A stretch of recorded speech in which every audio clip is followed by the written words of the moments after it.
Okay, well, we should get started. Welcome, everybody. It's really good to have you here. As I'm catching up on editing the recordings, it's just so much fun to see you and hear you and think back on the things that we've discussed in here. And it's interesting how it just kind of happens. We start talking and subjects come up and we end up having such a lovely discussion. So I always wonder on Friday mornings, what are we going to talk about this morning? I bring books, I have material that are things that we can talk about that are regarding this month and the topics for this month's rotation. And that is always open to discuss. And then anything else that's on your heart, anything that you've been thinking about, things that you've been doing, Matt, will you you turn? want to ask questions about. Yes? Sorry, I forgot it. Didn't mean to have my microphone on. Oh yeah, no worries, Mary. That's fine. So, anybody have anything that they want to start on? I'm just going to the month 6 just in case we end up there.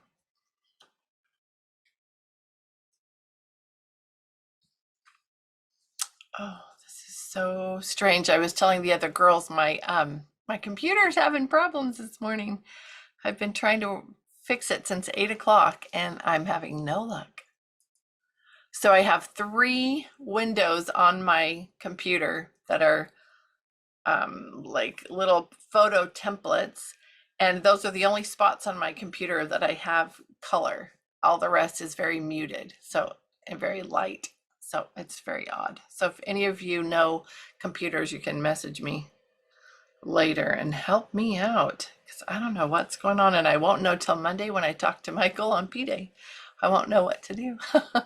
Although I think I'll do an update after this meeting and see, maybe that'll make it go away. Cross your fingers. Anyway, so for this month, who knows what are the topics for this month, for the month of February in the rotation? Or of these topics, what are some that are your favorites or things that you're excited about?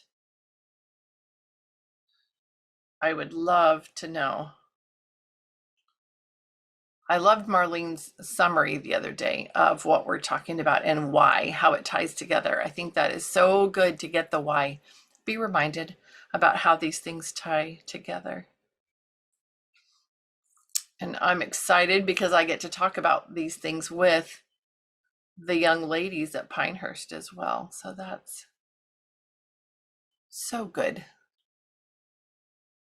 So the topics that I remember are a new nation, the Holy Land, ancient civilizations, and the Middle East, and insects.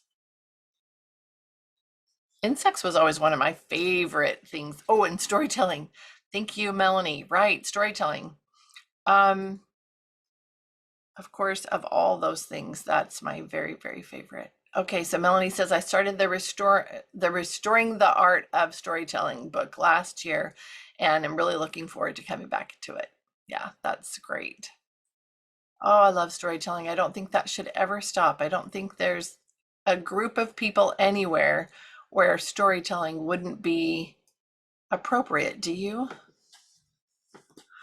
I don't know anybody who doesn't like a good story. I think we love to hear stories. It makes us feel connected to the people that are talking, and we can learn some things from it. So I think that's so good. I think our hearts need to hear stories. I love putting on these books and listening to stories, but I also love books that are collections of stories.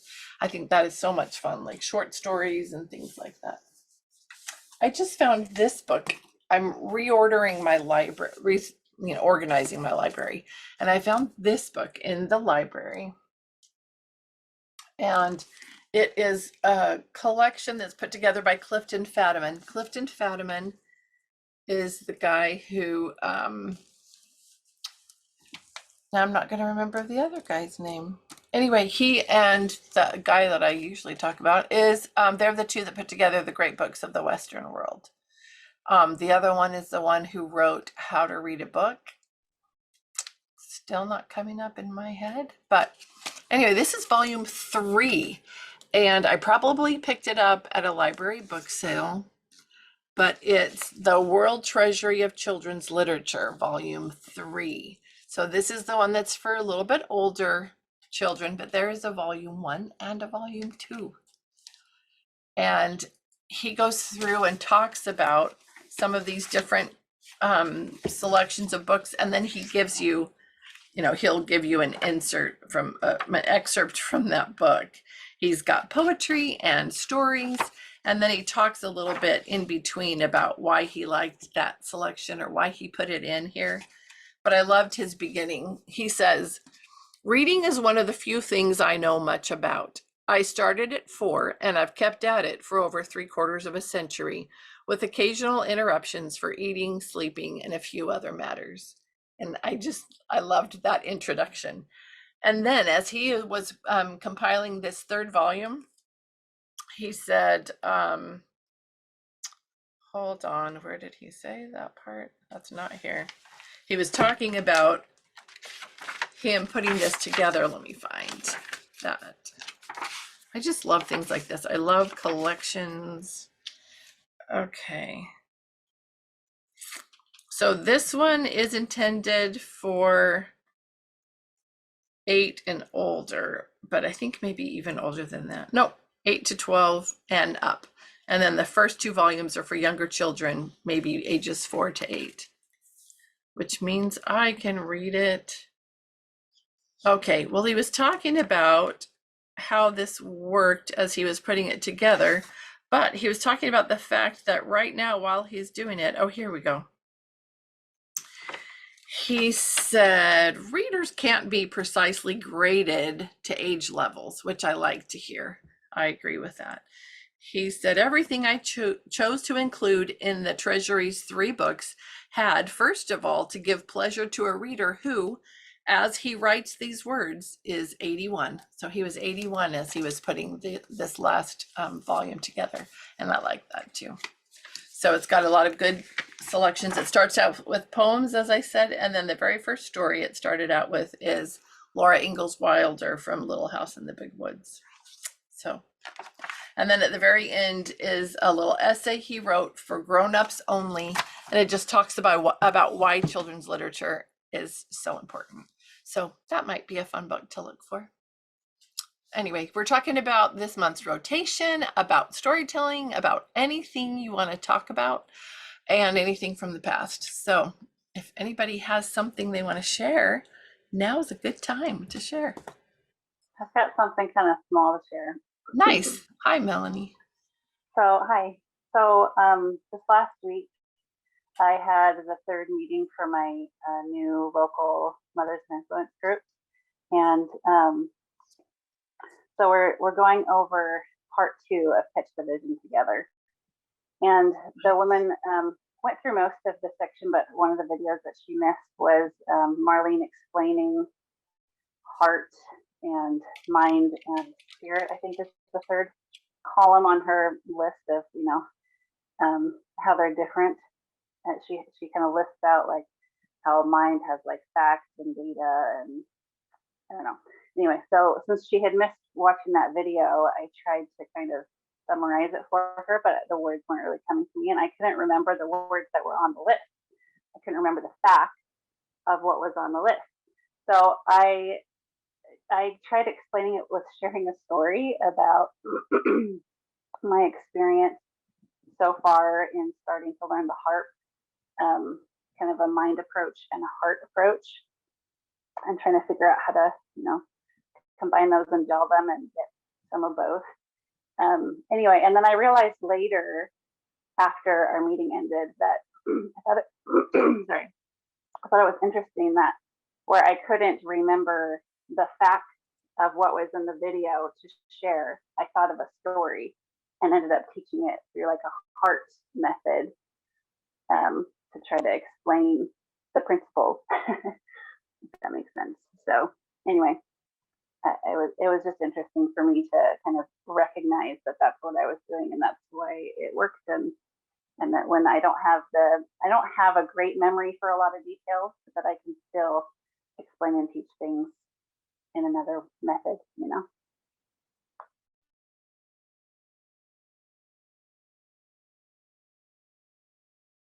Sorry, I was muted. Thank you for sharing that. I love that. I love that even when you're having times where you're just really not, you feel like you're not remembering, you're not hanging on to things, you can still hold on to the feelings that you have. You know, even that can keep you moving forward or feeling like, okay, there's still something here.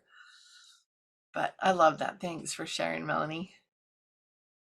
Okay, anybody else? What are the things? Where are we going this morning?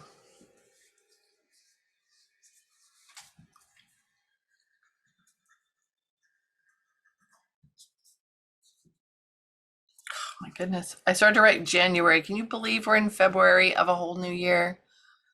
I know I say these things all the time. You got to get tired of me. But I had that thing where it just, probably saw a silly, thing on Instagram or something, but it said, in 7 years, it'll be 50 years ago. The 80s will be 50 years ago. That's just not okay. That's so weird. And if I think about in the 80s when I was a teenager, right? That 50 years before that was the 30s. That's a long time ago. And the 80s feel like, for me, not very long ago. So time's just flying. So, yeah, Lindsay. I found some books at the thrift store this week that I am so excited about. So I thought I'd share some of those. And they fit perfectly with storytelling this Okay. month. So it just came at just the right time. This one's called Children and Books. It doesn't have like a dust jacket or anything. It's just a really old book called Children and Books. And it was from 1947. But there's this whole section here on when to read and when to tell stories, and the benefit of telling a story as opposed to reading it, the precise words off the page. And it's just so good talking about, and it even has a section for storytelling for older children. It's just making my heart so happy. Like I can't wait to dive in and like really learn more, but just the little bits, and there's somebody's already underlined a bunch of things, and I always wonder, like, did somebody buy this book brand new in like 1947 and start underlining? And here I am, like decades later, reading what they have underlined. That's just always cool to me too. But I love the things that they share. Now I get sucked in when I start to go to share it. I'm like, hold on, let me read this part. Okay. But it's really good. Anyway, I love what it talks about, like how when we tell a story as opposed to reading it off a page, like we're able to give our emotions, and we already know these things, but it engages the audience so much more and the child by like changing our facial expression when we look at them when we're saying it, as opposed to just looking down. We're able to like be like, oh my gosh, like, when it gets exciting and things like that. And then I found this one, Adventures in Science with Jack and Jill. And it is the coolest book. And it's another really old one. I think this one's from the 50s, but it has, no, 1948. And it has all these different sections of science, insect land, which again, this month, and then they're just told in story form. So like there might be what kinds of insects are there? Well, then it's a story about different kinds of insects. So it's just super fun to learn it that way. And there's all different sections of science. So anyway, super fun one. And then this one was like priced way higher than I would normally buy for a book. But I couldn't, I was like, no, I won't get it. And I was like, hold on, like something was telling me, look at it again. Like you probably need that book. It's only $11, but still at a thrift store, I'm like, if it's not $1, like I'm not gonna buy it. And it's called History Stories for Primary Grades. It's from 1919. And it just has American history stories, the whole thing, and it's separated like as they get older. So for first grade, second grade, third grade, and so they're very simple, yet the language is beautiful. It's not dumbed down like the stuff we have now where it's like easy readers, It's beautiful language, all sorts of fun stories, stuff that some things that we've already talked about and some things that are new. I just love it so much. I'm super excited to use that one. And then I found one more, The Study Readers this is the second year, but it doesn't really matter for us which year it is. We'll just use it whenever. And again, just lots of fun stories, but this one is more like an easy reader. So then my kids that are learning to read can like pick it up and read it themselves, but still really good stories. Anyway, those are my things that are making me excited this week. Also, Pinehurst girls, we're supposed to be, for Monday, we challenged them to memorize something. I don't know how many of them will, but it's just on the back of my mind. I really should memorize a story or a poem to bring to share with them. So I'm excited to figure out what I'm gonna learn. I don't have very much longer, a few more days till Monday, but I'll put the titles in there, Mercedes. I'll type them in. I'm super excited to see those books, Lindsay, because you were telling me about them yesterday and they sound so good. I love that we find what we need. And I want to emphasize that.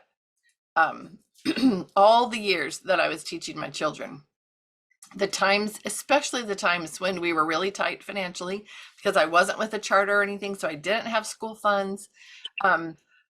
The things that we needed, we found at thrift stores or garage sales or things like that. And I would just have this feeling like I need to go here, and I would go and I would find the things. I loved that. I love that those things will just be provided for you. Or like I had happened to me just the other day, I went and was reorganizing my bookshelf and found a book that I needed, and I didn't even know that I owned it. So that has happened far too many times, because that's kind of embarrassing, but it's a lovely little embarrassment, I guess. It's very helpful anyway. So I love finding new stories. And yes, I think we should challenge each other to learn a story. So maybe some of you are already good at being good storytellers. You have stories that you have memorized, or not memorized, right? That's not the point, but learned to tell in your own words so that it's natural and normal. I used to just tell the Three Little Pigs, Goldilocks and the Three Bears, and Little Red Riding Hood, because I knew the stories. I wasn't going to get confused. I knew what happened. I knew the characters. I was very familiar with them. Oh, and the trolls one, the Three Billy Goats Gruff, right? And I just lost confidence from not telling them. And I realized the other day, that's all it is. I just haven't told them enough recently that I've forgotten how I told them. And so I think just practicing, but practicing out loud, which is at first going to make you feel silly. I mean, obviously, if you have little people around, you can practice in front of them and they'll love it. You can practice while they're playing and they won't even necessarily pay much attention to you, but they will be listening to you. But you can perfect your storytelling in front of them. If you're me, you just have to, to do it and have the other big people in your house wander in wondering who you're talking to, but that's okay. That's okay too. But I would love to challenge myself to learn more stories that I can tell, just on my own without a book. I love to read books. I love to do story time, but being able to just tell them is, I do believe there's a huge benefit that we miss out on when we're not doing that. And you guys already know about the Restoring the Art of Storytelling book, right? And the stories at the very end of that book, they're written to learn by heart. Like they're very short and simple. You can add things to it.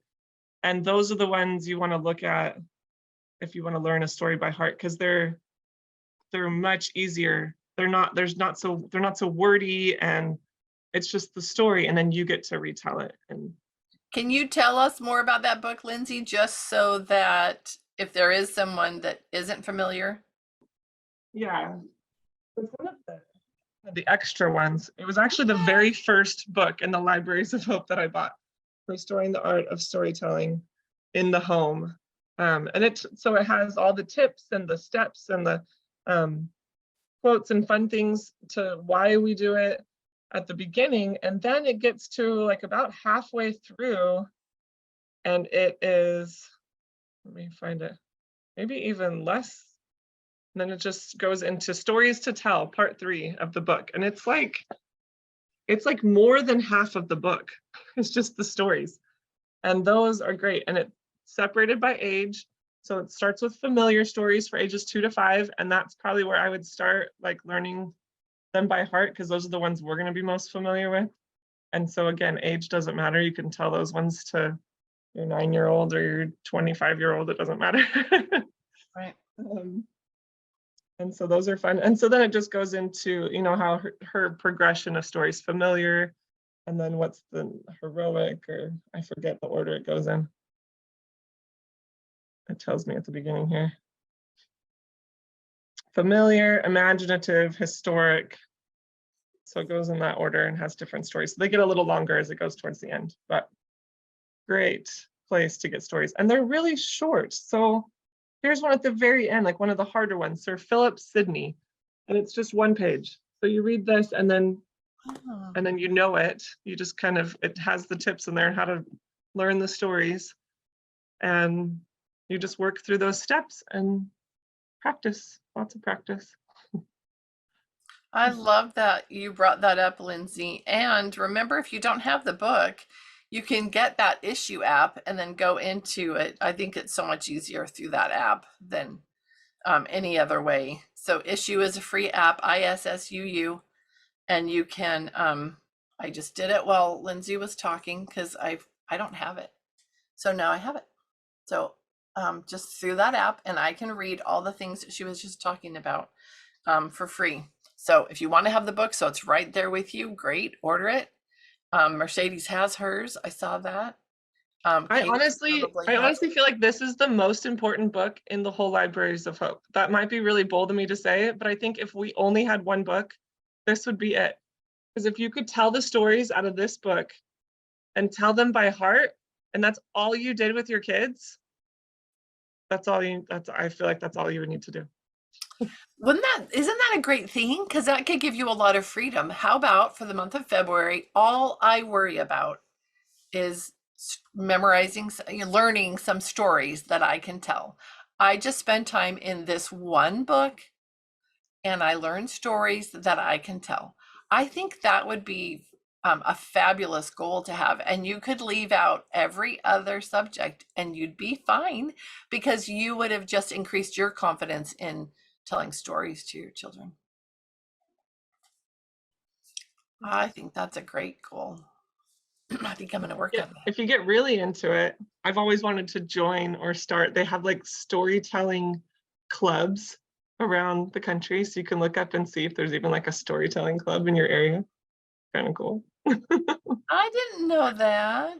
Yeah, there's this whole storytelling like association or whatever it is. And there's different chapters of it all over the country. Oh, I'm definitely going to look into that because I just want to go and see and learn and then do. I've told you all before about going to Storytelling Festival, and it was my favorite thing. Yeah, and Lori was the best storytelling lady at the library ever. When my kids were little, she was the storytelling lady at the library. It was so great. And I loved it. I loved it. I loved it. And it was just because we had a horrible one. She was awful, awful, awful. She was one of the workers and she just didn't want to do it. And I don't blame her at all. I mean, maybe like this much, but, because the poor kids, but she didn't want to do it. It wasn't her thing. It just, she was stuck doing it because she worked at the library and there was nobody else to do it. And she was the manager and she just hated it and you could tell. And so I just offered because I thought I am not going to listen to these stories anymore. So I said, I'll come do it for you. Let me just do that. I'll take that burden from you. And I don't know why she said yes, but she said yes. And so for a while, for, I don't know, 6 months or so, I got to be the story time lady at the library, which was a dream I had. It really was. I actually had it on my list of things. So I got to do it. It was a blast. Lindsay, you're super nice. I just had fun.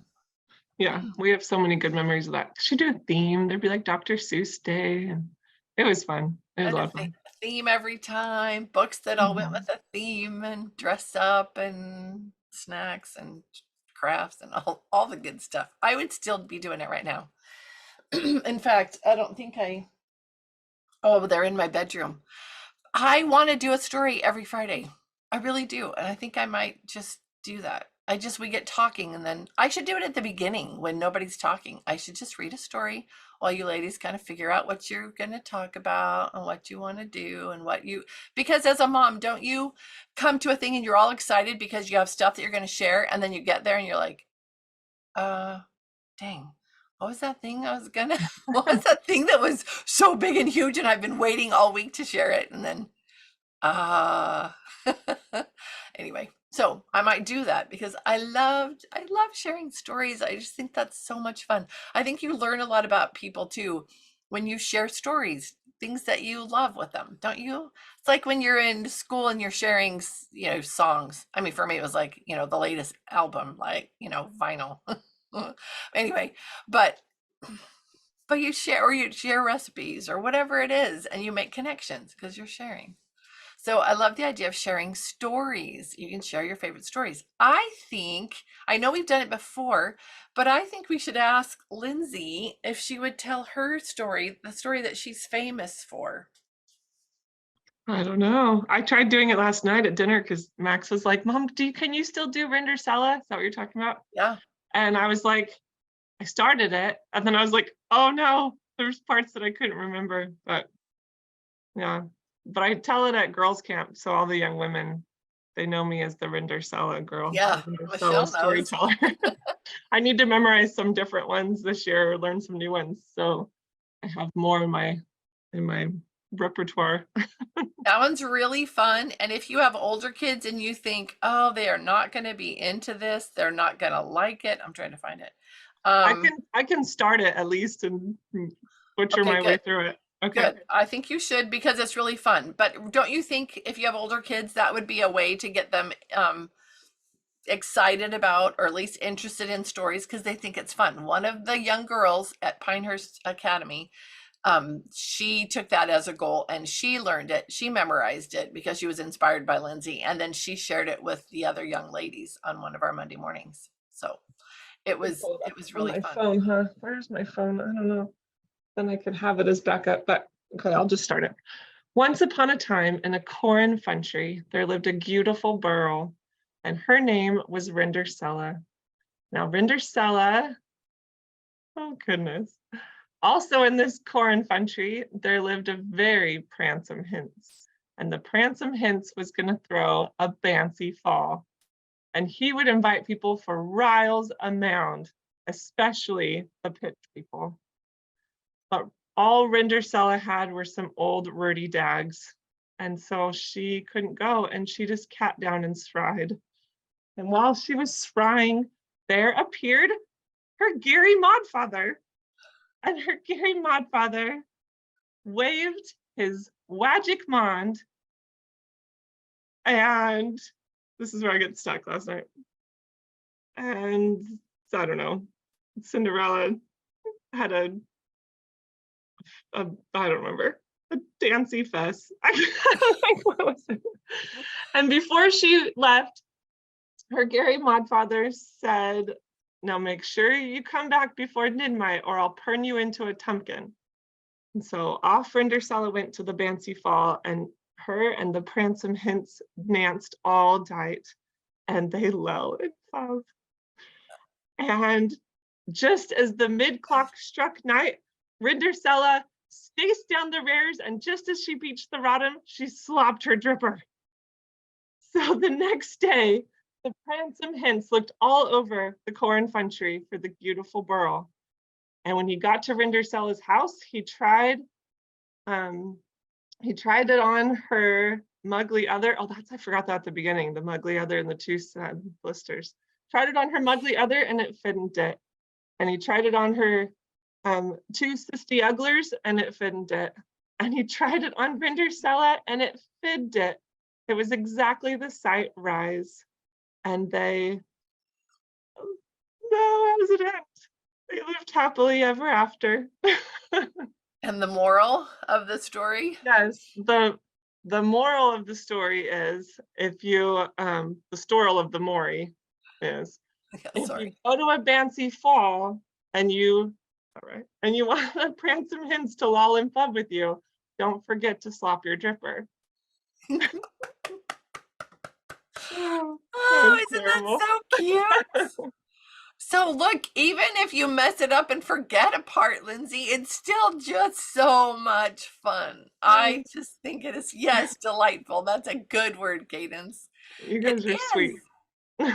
No, it's so fun. And you come alive when you're telling it too. So it's really fun to watch you do that, Lindsay. It's fun. I love it. So wouldn't that be a fun thing to learn and surprise your kids? I and how I've heard it so many times. Michelle's heard it so many times, and I don't think we get tired of it. The girls at girls camp want it every single year, right, Michelle? Yeah, I've only done it 2 years, but you know how the girls are, like they assume if they're second years that it's probably always been a part of girls camp, so they don't know the difference. I know. Okay, so I thought it'd been more years than that because of how they talk about it. I know, Oh because my they just goodness. were so excited because it's only been the last 2 years. Oh my goodness, I didn't know that. Because they act like it's this thing that has to happen because it's, their favorite thing. Because when Lindsay does Cinderella or Rindercella, yeah, that was a really bad movie, the other one. Anyway, okay, so there you go. There's some motivation to learn a story. And Lindsay's answering the question, where did you find that story? I'll just tell you because it's easier than typing it in right Yeah. here. So we were at BYU family camp at Aspen Grove, and one of the counselors told it as part of the talent show, and I was crying, laughing so hard. I was like on the ground, hysterically crying and laughing. I thought it was so funny. I'm like, I have to learn that. Like that made me so happy. So I just Googled it. You can Yeah. just Google Rindercella and you'll find it. I want to know if there are other backward stories like that. I'm sure that's not the only one, and I think it would be really fun to learn them. Yeah. Obviously, the point of all of this is learning stories that are heartwarming and enriching, but it is so much fun to laugh with your family or your friends, and that's a really good thing too. In fact, I think you ought to practice it so you can do it for the grand moise at the retreat. Also, ladies, we were talking about a retreat. We're going to postpone it just a bit, but we are still going to do it. So don't give up. Don't give up on us. Oh, thanks, Lindsay. I love that. I also love seeing your bookshelves behind you. It just looks so fun. I love that. So the books behind you, the rainbow colored books behind you, what are those? Is that a larger volume of the sets my girls have or something different? These are books from Barnes and Noble. They did Oh, these. I they're think just it's still those. there. Yeah. Yeah. So they're all different, and they were last year, the year before, 2 years ago, they were $5. Yeah. I So remember that. I bought a ton, and then they only had so many at our Barnes and Noble. So we went out of town a couple times, and I went to every Barnes and Noble I could find wherever we went, and bought all of them that I could find. Yeah, I love them. They're just so pretty. I like pretty books. My kids like to play a game with them where they pull one out, and the other people can't see it, and they just show the inside of the book cover like this, and they have to, okay, which is that? Oh, that's cute. So it usually gives it away. Like this is The Wind in the Willows with the little lily pads and stuff, and Little Mermaid will have like, I know it's a silly game, but they love to play it. So this one has like sea stars and shells, and so then they know it's Little Mermaid. Oh, but I think it's cute. And that's a whole other thing of just tying images together with things that things you're familiar with. And I like that too. Have you ever played the game, and does someone know what the name of it is, where everyone brings a book to the table and you answer questions? Bring your own book. Oh, thanks, Melissa. Of course you know that. Bring your own book. So does anybody else know that, or do we need Melissa to come back and tell us how you play that? Okay, Melissa, are you able to? Are you free to do that? Maybe not. There she is.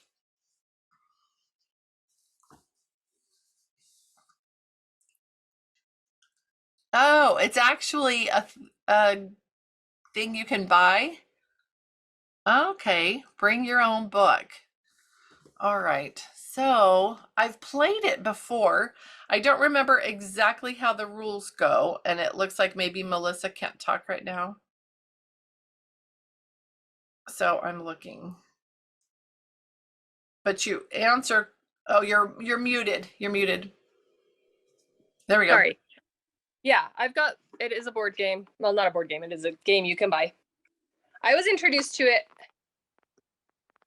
I don't know if it was like a limited time thing, but I got like a digital download of the game for free. And that's how I was introduced to it. But I just got it for Christmas. But it's like apples to apples, if you're familiar with that game. Except instead of having like 7 cards in your hand that you can pull from for the judge person, you have a book that you pick. You just bring a book and they read the card, and then you have to find something that fits that card from your book, a quote from your book. And there's like a time limit and judging things, and you can, I think there's a rule like after somebody gets like 3 cards, you pass your book to the right. Oh, So you right. have That's right. book.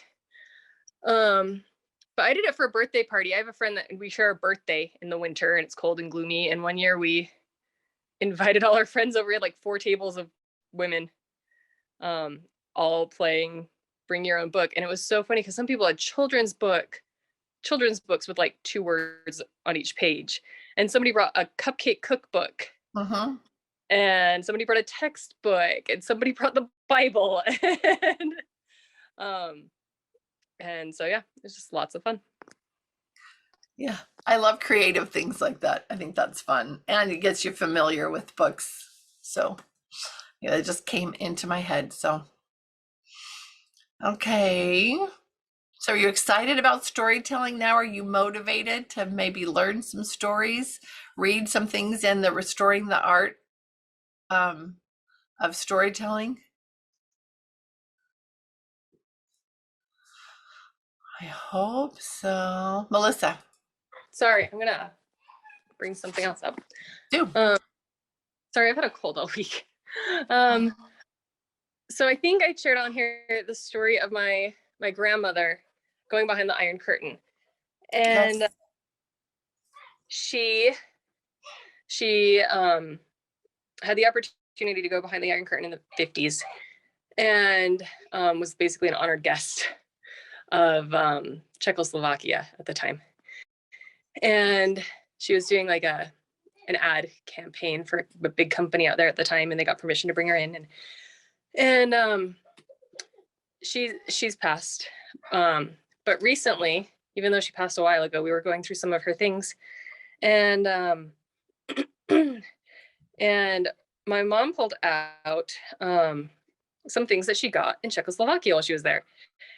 And I guess she got a blue glass chandelier while she was there, and they moved a lot over the years, and she'd take it every time. And they had 8 kids, and it had gotten destroyed. Like the glass is broken, it's in pieces. I have no idea what it actually looked like. She's like, "Does anyone want this blue glass?" And I was like, "I'll grab it. Maybe we'll do something crafty with it. If not, we'll pass it on." But then she's going through more stuff and more stuff. This was like hours and hours and days of going through stuff.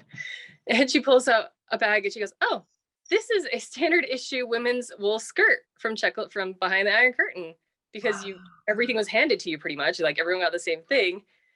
And I like textiles and whatnot. And I was like, "Let me see that."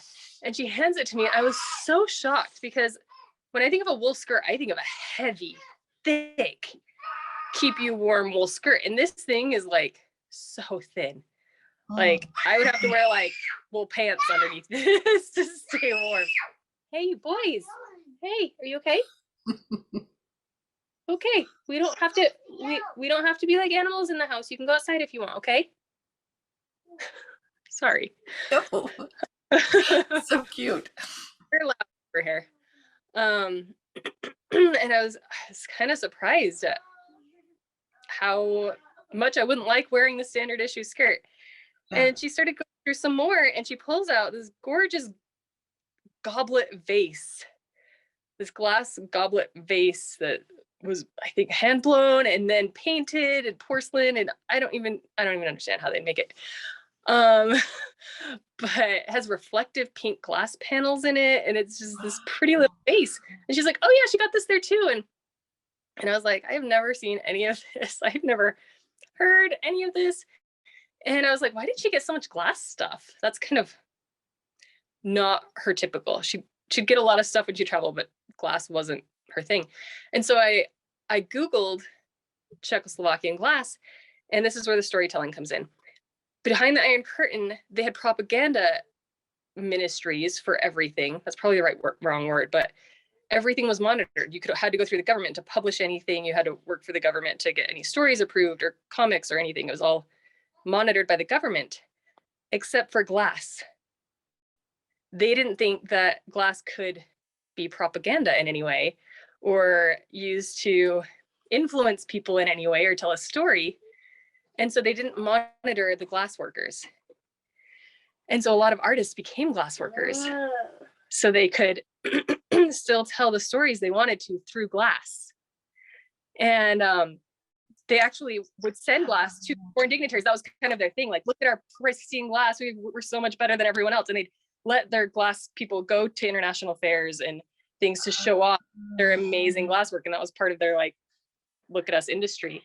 But there have been museum exhibits now showing art from that time period, showing them talking about how, like, this piece of art was done to fight this aspect, or, you know, against this ruling, or different things. And there's been whole art exhibits curated around the defiant art of Czechoslovakian glassblowers in telling their stories through glass, which I just thought was so fascinating and so cool. That's why she got glass, is because that's what they were proud about making and would show off to their foreigners. But I just, yeah, and looking that up, I had no idea that just making chandeliers and a goblet could be such a defiant act, or such a proud act, or a freeing act for someone. And so it's not telling stories in the way we think about it, but I was really impressed at their storytelling through glass when there was no legal way to tell a story that they wanted to. Oh, I love that, Melissa. I love that. There are so many other ways to tell a story.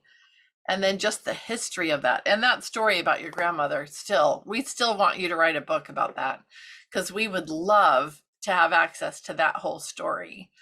Those of us that got to hang around after one time and listen to that was incredible.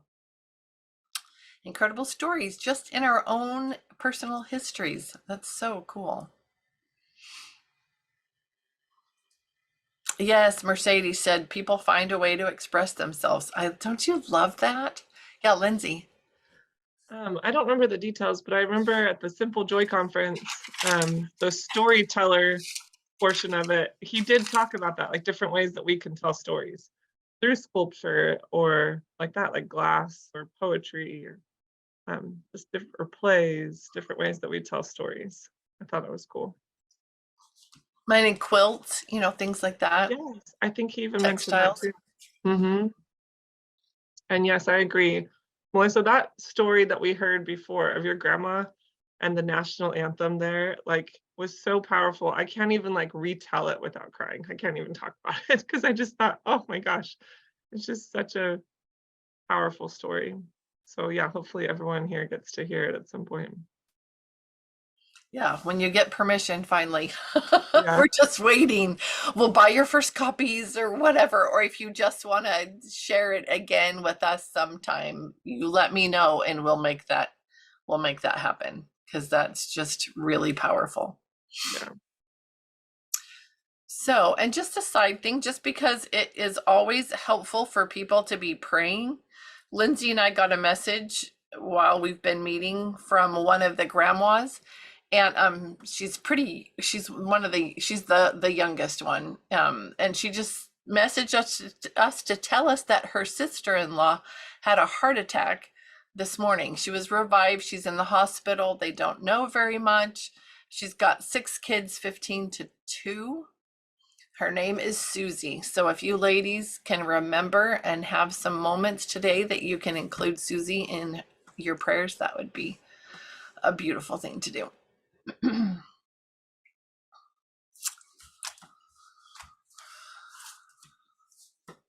Okay, Lindsay and I are going to include storytelling big time this month at Pinehurst. Also insects. Lindsay's ordered all the insect things, I think. Is that right, Lindsay? So we can play with bugs. We have a built-in one in my home in the corner of right next to the door that goes out into the breezeway. We have a spider web, and we have a pretty healthy spider there, and it's my husband's like adopted pet. He actually will find earwigs and throw them into the web occasionally to feed his spider. So we keep him there because he'll eat bugs if they come into the house, but more just for I don't know, just watching him because he's gotten bigger after every feeding. So it's just kind of interesting to watch him. And Stephen will talk to him a little bit, just let him know he appreciates him taking care of things, and just make sure you stay just right there. This is as far as you have permission to go. Anyway, so yeah, Lindsay, can you share with us what things you ordered for Pinehurst? What fun insect things you ordered? Yeah, I just went to insectlore.com. They used to have a museum here just outside of our town, and you could go and buy it there in person and tour the insect museum. It was cool, the live insects and stuff. But I just went on there on their website and just bought everything they had.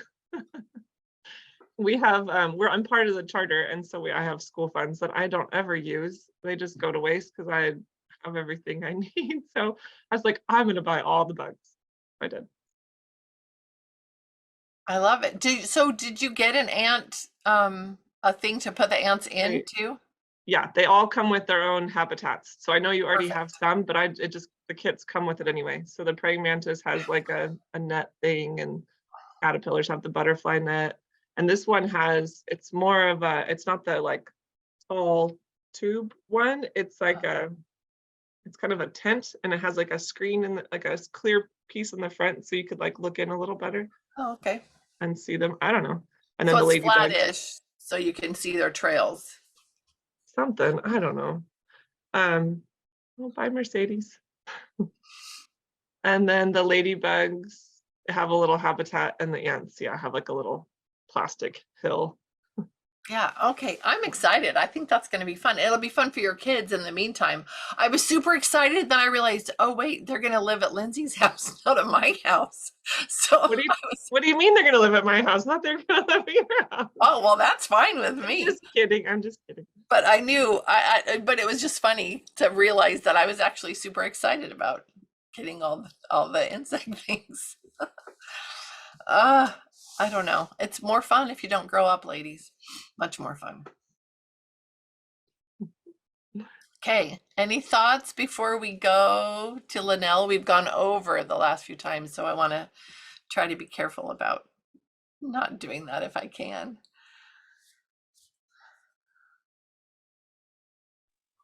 Yeah, Melanie. My family's had an interesting experience with bugs recently. I could share. So my daughters and I got some rain boots, and after all the tons and tons of rain that we had, there's a road right behind our house that sorry, I just ran up the stairs. There's a road behind our house that has a huge area that gets just a huge puddle when it rains. It crosses half the street and it goes like a block down. And so we just kind of went and started tromping through, and it was so much fun. We had to come back, right? So we spent several days just tromping through this huge puddle. But over time, the puddle got smaller and smaller. And one day we saw, we were just looking really carefully. I don't remember what we were looking for. But we started seeing this little white thing swimming. Like, what is that? And it was just really interesting looking, and had like a tail.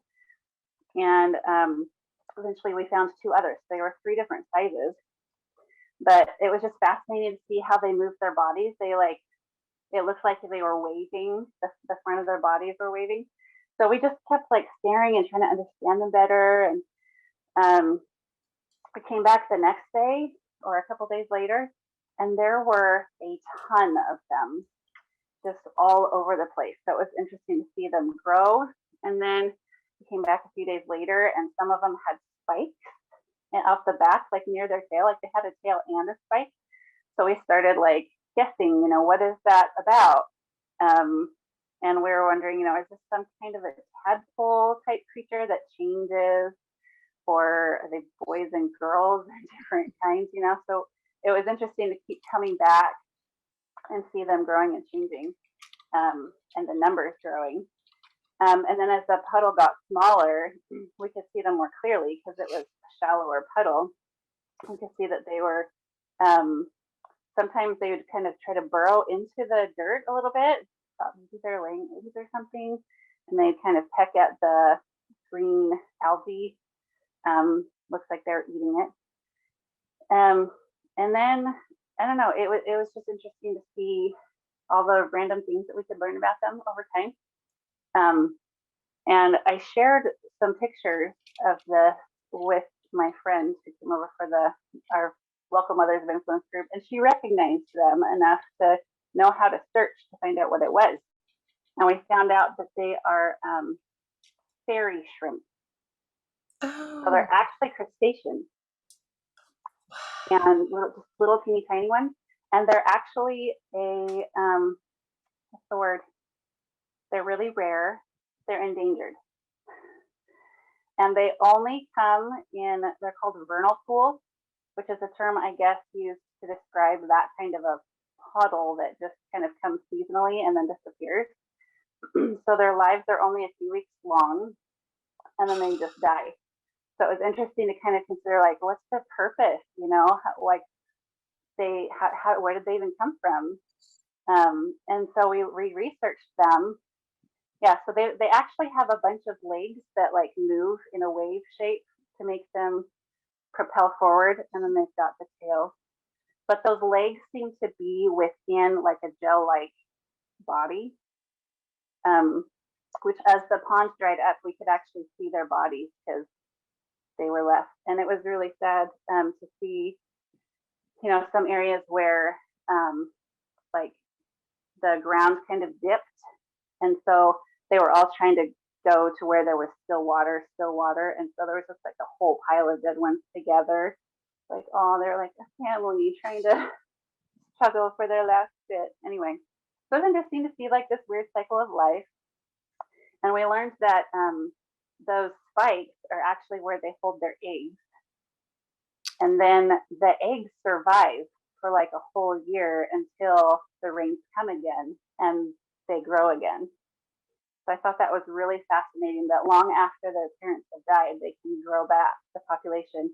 And then we learned that they eat, you know, the microbes and stuff. And actually having those in the pond is a sign of a healthy microbial or whatever environment in the pond. So as gross as they were to see, I guess it's actually a sign of a healthy ecosystem. So, you know, it was just an interesting learning experience that we got to have by just observing where we were tromping around in the puddle. Right. And I looked it up. There's a Merced Vernal Pools and Grassland Reserve that fairy shrimp is one of the things that they will see there and watch. And there's a whole life cycle of the fairy shrimp. That's so cool. And I loved, like I love that you were learning by observing, because we don't do that probably enough. And that's really cool that you got to watch stages, and then you were able to, and the behavior and all that stuff, and then share with a friend, find out what they actually were, and then learn more about it. That's very cool. Yeah. Thanks for sharing. And then my girls came home and drew pictures of them and tried to write stories. Yeah, named them. We named them. They were wave bugs for a while, and then mud bugs, and then we learned what they're actually called. So. Fairy shrimp is so much more fun. But it has a nice name.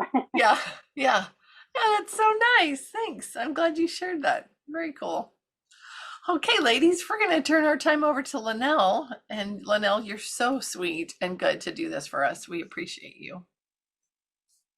I would venture to say that Melanie probably wouldn't have reacted to these bugs in this way if it weren't for Well Educated Heart.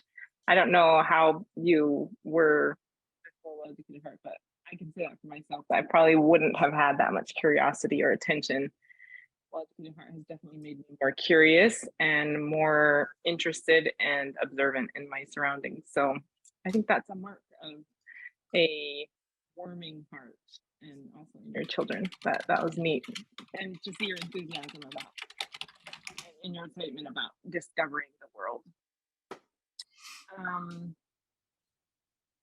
Just a random thing to share. I noticed that we have 1 C name and 3 L names and 5 M names. Did you notice that we all have very similar? Hang on one second, Linnell. I'm going to interrupt you just for a sec. Somehow your microphone keeps getting covered a little bit. And so it's. Maybe, 1 sec. Maybe I need to put in this one.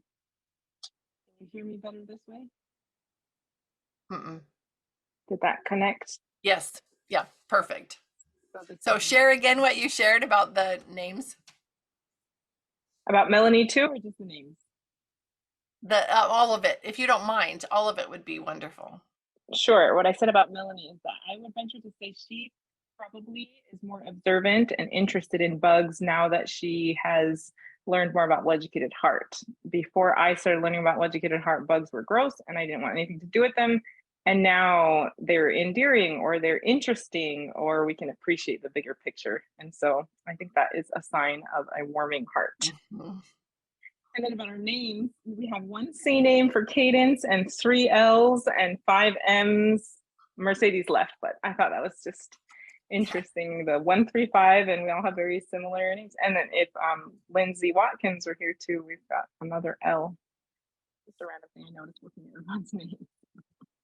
And I just had a quote for storytelling. I looked up the book in Issue app, and I really liked this quote by Marlene's good friend, Margaret Eggleston.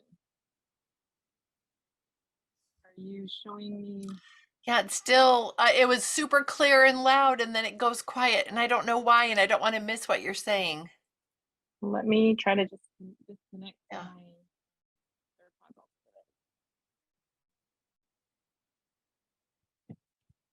Does that work better?